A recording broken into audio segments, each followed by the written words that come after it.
కాంగ్రెస్ ప్రభుత్వానికి సింగరేణి సంస్థ నష్టాలు కార్మికుల గురించి ధ్యాస లేదంటూ మండిపడ్డారు కేంద్ర మంత్రి కిషన్ రెడ్డి. నైనీ కోల్ బ్లాక్ ఎండీఓగా ఎవరిని పెట్టుకోవాలి, నీకెంత లాభం నాకెంత లాభం అనే చూశారు కానీ సింగరేణి లాభాల గురించి పట్టించుకోలేదని విమర్శించారు. వీళ్ల కొట్లాటలతో టెండర్ కూడా క్యాన్సిల్ అయ్యిందన్నారు. మంత్రులకు సిగ్గుండాలంటూ ఫైర్ అయ్యారు. ఒక కోల్ బ్లాక్ వస్తే జాగ్రత్త పడి ఉత్పత్తి ప్రారంభించలేకపోయారన్నారు. కమిషన్ల కోసం సింగరేణి టెండర్లు రద్దు చేసిన చరిత్ర కాంగ్రెస్ ది అంటూ సీరియస్ అయ్యారు. సింగరేణి నష్టాల గురించి ధ్యాస లేదు, సింగరేణి కార్మికుల గురించి ఆలోచన లేదు. కానీ వచ్చిన నైనీ కోల్ బ్లాక్ ఎండిఓగా నీ మనిషిని పెట్టుకుంటావా నా మనిషిని పెట్టుకుంటావా, నీకెంత లాభం నాకెంత లాభం, సింగరేణికి లాభం గురించి మాట్లాడరు.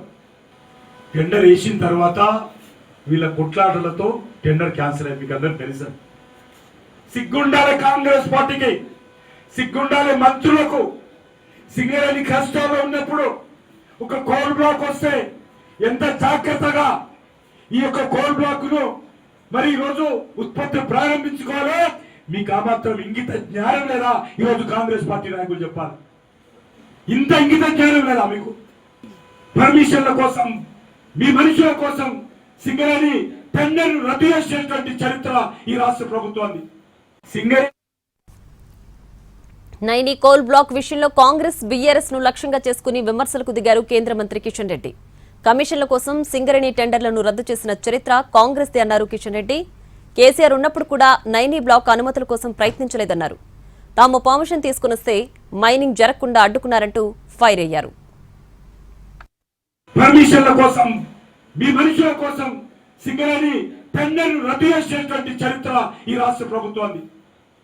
మన అధికారులేమో పాపం ఏం చేస్తారు, వాళ్ళు అధికారులు మంత్రులు ఇలా చుట్టే తిరగడం సరిపోతుంది. మన సింగరేణి అధికారులు ఆ మంత్రి ఇంటికి ఈ మంత్రి ఇంటికి తిరగడం సరిపోతుంది. కాబట్టి అధికారులు కూడా తప్పులేదు, ఇది పూర్తిగా మంత్రులే తప్పు. కేసీఆర్ ఉన్నప్పుడు కూడా ఏ ఒక్క రోజు కూడా దీని అనుమతి కోసం ప్రయత్నం చేయలేదు. అక్కడ బీజేపీ ప్రభుత్వం వచ్చిన తర్వాత మేమందరం ఈరోజు నైనీ కోల్ బ్లాక్ అనుమతి తీసుకొచ్చాం. ఇచ్చిన కోల్ బ్లాక్ మైనింగ్ జరగకుండా అడ్డుకుంది. ఈరోజు అదేవిధంగా ఇటీవల దాడి చేయటట్టు ఈ కోల్ బ్లాక్ వచ్చింది.